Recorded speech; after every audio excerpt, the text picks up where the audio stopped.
ମାସର ଅଧା ଦିନ ବନ୍ଦ ରହୁଛି ଅଙ୍ଗନବାଡି କେନ୍ଦ୍ର। କୋଦଳା ଇନାମ ବେଲପଡାରେ ବିଚିତ୍ର ବ୍ୟବସ୍ଥା। ଅଙ୍ଗନବାଡି କେନ୍ଦ୍ର ଖୋଲୁନି କି ପିଲା ଆସୁନାହାନ୍ତି।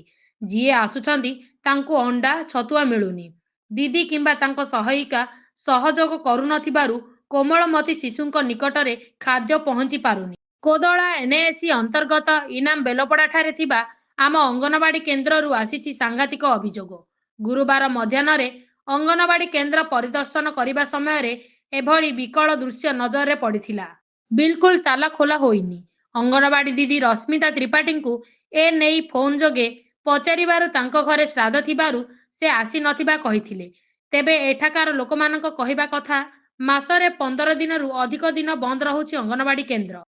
ମୋ ନାଁ ହେଉଛି ବାବୁ ଜେନା, ଗାଁ ନାଁ ହେଉଛି ଇନାମ ବେଲପଡ଼ା। ଅଙ୍ଗନବାଡ଼ି ସେଣ୍ଟର ଅସୁବିଧା ମାନେ ମାସକୁ 10 ଦିନ ଖଣ୍ଡେ ଖୋଲା ହେଉଥିବ, 20 ଦିନ ବନ୍ଦ ରହୁଥିବ। ସେ ତା ଭିତରେ ମଧ୍ୟ ଛୁଆମାନଙ୍କୁ ଯାଇକି ଡାକୁନାହାନ୍ତି, ମନ ଇଚ୍ଛା ତାଙ୍କ ଇଏରେ ତାଙ୍କ କରୁଛନ୍ତି। ତ କେଉଁ ପିଲାକୁ ଡାକୁଛନ୍ତି, କେଉଁ ପିଲାକୁ ଡାକୁନାହାନ୍ତି। ଆମର ଗାଁ ଲାଷ୍ଟରେ ପୁରା ଘର, ମୋ ଛୋଟ ଛୁଆ ବୋଲି ମୁଁ ଛାଡ଼ୁନି, ନ ଡାକିବାକୁ ଯିବାରୁ। ତ ସେମାନେ ମାସରେ 2 ଦିନ 3 ଦିନ ଆସୁଛନ୍ତି। ଆଉ ଯେଉଁ ଦିନ ସେମାନେ ତାଙ୍କ ଇଚ୍ଛାରେ ଆସିବାକୁ ଚାହିଁଲେ ମଧ୍ୟ ଅଙ୍ଗନବାଡ଼ି ବନ୍ଦ ଥାଉଛି। ଆଜି ବି ଅଙ୍ଗନବାଡ଼ିର କିଛି ବନ୍ଦର କିଛି ଘୋଷଣା ନାହିଁ, ସେ ଆଜି ବନ୍ଦ ବି କରିଦେଇଛନ୍ତି। ମାସକୁ 10 ଦିନ ଖଣ୍ଡେ ଖୋଲା ହେଉଥିବ, ବାକି 20 ଦିନ ଅଙ୍ଗନବାଡ଼ି ବନ୍ଦ ରହୁଛି। ଦିଦିଙ୍କ ନାଁଟା ଆଗରୁ ଚାଲିଛି ଆଜ୍ଞା, ମୁଁ ଜାଣିବା ମୋ ଛୁଆ ଆସିଲା ବେଳଠୁ ମୁଁ ଜାଣିଛି।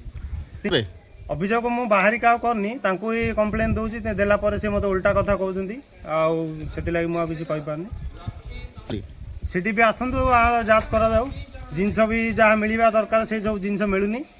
ଆଉ ଛୁଆମାନଙ୍କର ଯେଉଁ ଖାଦ୍ୟ ଆସୁଛି ସେ ଖାଦ୍ୟ ମଧ୍ୟ ଏ ମାସରେ ଆସିଲେ ସେ ଖାଦ୍ୟଟା ଆର ମାସକୁ ଦେଉଛନ୍ତି।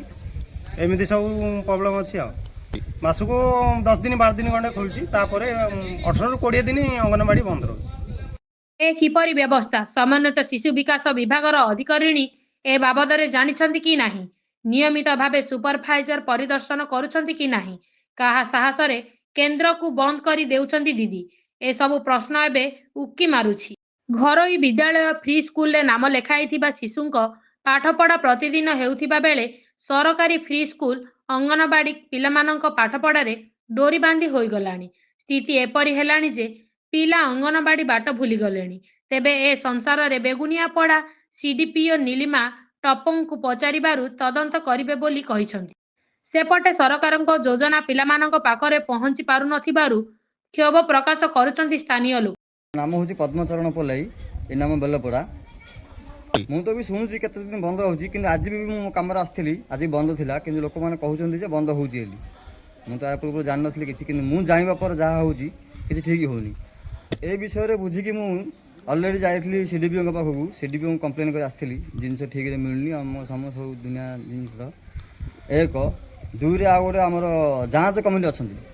ଆମ ୱାର୍ଡ଼ରେ ଯାଞ୍ଚ କମିଟି କେତେ ଲୋକ ଅଛନ୍ତି, ଯାଞ୍ଚ କମିଟି ନିଜେ ଜାଣିନାହାନ୍ତି ଯେ ଆମେ ଯାଞ୍ଚ କମିଟି ଅଛି। ହେଲେ ଯାଞ୍ଚ କମିଟି ତାଙ୍କେ ଜାଣିନାହାନ୍ତି ତାଙ୍କର ସିଗ୍ନେଚର କିଏ କରୁଛି, ଆଉ ତାଙ୍କର ଯେଉଁ ମନ୍ଥଲି ସିଗ୍ନେଚର କରୁଛି କିଏ, ଏତିକି ହିଁ ମୁଁ ହେଇଥାଇପାରେ। ସେମିତି ବି ହେଇଥାଇ, ନହେଲେ କାହିଁ ହେଇଥାନ୍ତା କି? ଯାଞ୍ଚ କମିଟି ଜାଣିନାହାନ୍ତି। ମୁଁ ଯାଇ ଅଲରେଡ଼ି ସିଡିପିଓ କହିଥିଲି, ସିଡିପିଓ ବି କହିଥିଲେ। ୟା ପରେ ସିଡିପିଓ ଥରେ ଆସିଥିଲେ ବି, ଆସିକିରି ଥରେ ଏଠି ମିଟିଂ କରିଥିଲେ ଆଇକିରି ତାଙ୍କର। ସେଇ ମିଟିଂରେ ଯାଞ୍ଚ କମିଟି କାହାକୁ ଜଣାଇନାହାନ୍ତି, ଗୋଟେ ବି ଯାଞ୍ଚ କମିଟି ଆସିନାହାନ୍ତି। ମୁଁ ବି ଆସିଥିଲି ଏଠି ଅଲରେଡ଼ି, ମୁଁ ଯାଞ୍ଚ କମିଟି ନାହିଁ ତଥାପି ମୁଁ ଆସିଥିଲି ଏଠିକି, କିନ୍ତୁ ଯାଞ୍ଚ କମିଟି ଜଣେ ହେଲେ ଆସିନଥିଲେ। କିଏ ମିଟିଂ କରିଥିଲି, ତାଙ୍କ କାହାକୁ ଧରିକି ମିଟିଂ କରିଥିଲେ।